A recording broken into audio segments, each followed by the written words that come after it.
Author Andrew Stoner joins me, the author of Courthouse Chaos. Let me tell you, it's not that often that the back cover is a compelling read all its own on a book, but this is certainly the case. Where did you come up? Where was the aha moment that said these court cases that are happening definitely need more telling and more spotlight on them? Well, I worked in the Indianapolis, Marion County, County building for many years. And of course, I grew up in a courthouse, county seat town in Goshen.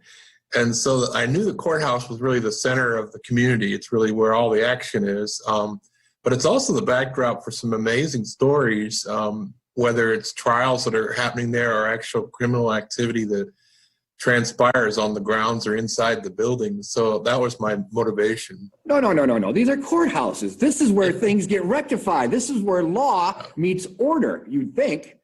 Yeah, you'd think, but you'd be surprised. I have additional stories for hopefully a second edition coming later about a variety of homicides, hostage situations. Of course, for many years, courthouses didn't have security like they do now. So people could come and go. It was where you got a marriage license, where you registered to vote, where you got a divorce, where you sued your neighbor. Everything happened there. And it's amazing there aren't more stories to tell from inside our courthouses. When did you start noticing that, for lack of a better phrase, courthouses had strange bedfellows or court fellows or hallway fellows?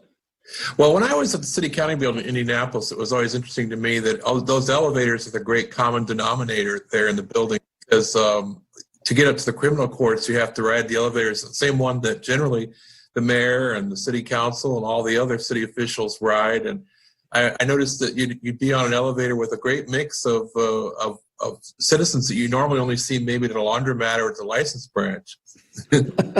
Now, the book spans coast to coast, but you do have some Indiana-specific cases.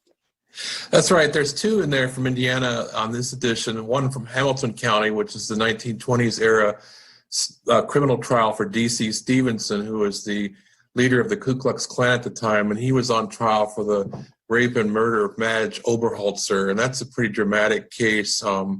Even the jury selection was very interesting. They only selected men for the jury. They just from the hearings because it was too delicate for women to hear. Obviously, a national trial that drew attention to Indiana, but also Noblesville, on a really troubling case. Are there any story, like you talk about, mob and violence and things of that nature? Is there the potential for, like you said, a second book? Are there some uplifting things that are happening at these courthouses as well? Well, I think there's obviously a lot of people could tell you they got married there, or they decided to register to vote maybe, or maybe they won an election or something like that. This was kind of the unusual. I find these kind of events at a courthouse shocking myself. They always startle me. I remember when the courthouse in Howard County in Kokomo suffered a bombing back in 1987. I was very shocked by that.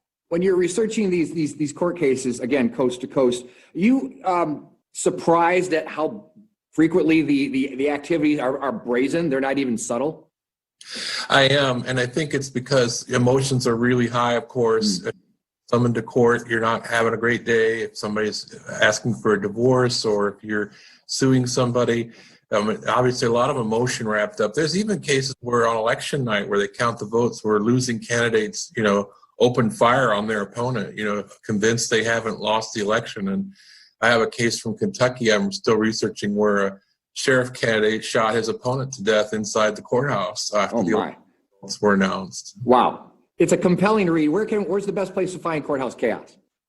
Well, the publisher right there in Indianapolis, Cardinal Publishing, has it on their website, of course, and anywhere else like Amazon and other online booksellers. And it's one of several true crime books I've done. I did Notorious 92 previously, which was about a murder in each of Indiana's 92 counties. And so true crime, from my background working at the IPD and the son of a firefighter and the brother of a cop, I kind of have retained an interest in true crime all these years. Definitely, and drawing more people in. We'll make sure to put the link on IndyStyle.tv. Thank you for your time, sir. Appreciate it. Congratulations. You bet.